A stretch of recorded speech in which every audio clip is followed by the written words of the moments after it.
നമസ്കാരം സുഹൃത്തുക്കളെ. വിവിധങ്ങളായിട്ടുള്ള PSC പരീക്ഷകൾക്ക് 10ൽ കൂടുതൽ തവണ ആവർത്തിച്ച് ചോദിച്ചിട്ടുള്ള ചില കണ്ടുപിടുത്തങ്ങളും അവ കണ്ടുപിടിച്ചവരെയും കുറിച്ച് നമുക്ക് പഠിക്കാം. കണ്ടുപിടിച്ചവർ.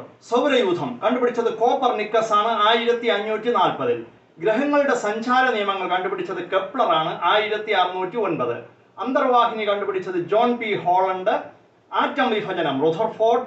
ആപേക്ഷികവാദം അല്ലെങ്കിൽ ആപേക്ഷിക സിദ്ധാന്തം തിയറി ഓഫ് റിലേറ്റിവിറ്റി ഐൻസ്റ്റൈൻ. ആവിയന്ത്രം ജെയിംസ് വാട്ട്. അച്ചടിയന്ത്രം ഗുട്ടൻബർഗ് 1450. വൈദ്യുത സെൽ കണ്ടുപിടിച്ചത് വോൾട്ടയാണ്. വൈദ്യുത bulb Edison. X-ray Roentgen. Radio കണ്ടുപിടിച്ചത് മാർക്കോണി. ടെലിവിഷൻ കണ്ടുപിടിച്ചത് ബയേർഡ്. ഗ്രാമഫോൺ കണ്ടുപിടിച്ചത് എഡിസൺ. Dynamo Faraday.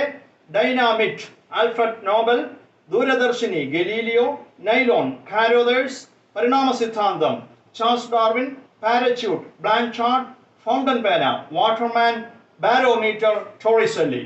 ഇത്രയും ഭംഗിയായി പഠിച്ചിരുന്നാൽ തീർച്ചയായിട്ടും ഒരു ചോദ്യം വരുന്ന LDC ഉൾപ്പെടെയുള്ള പരീക്ഷകൾക്ക് പ്രതീക്ഷിക്കാവുന്നതാണ്. Thank U.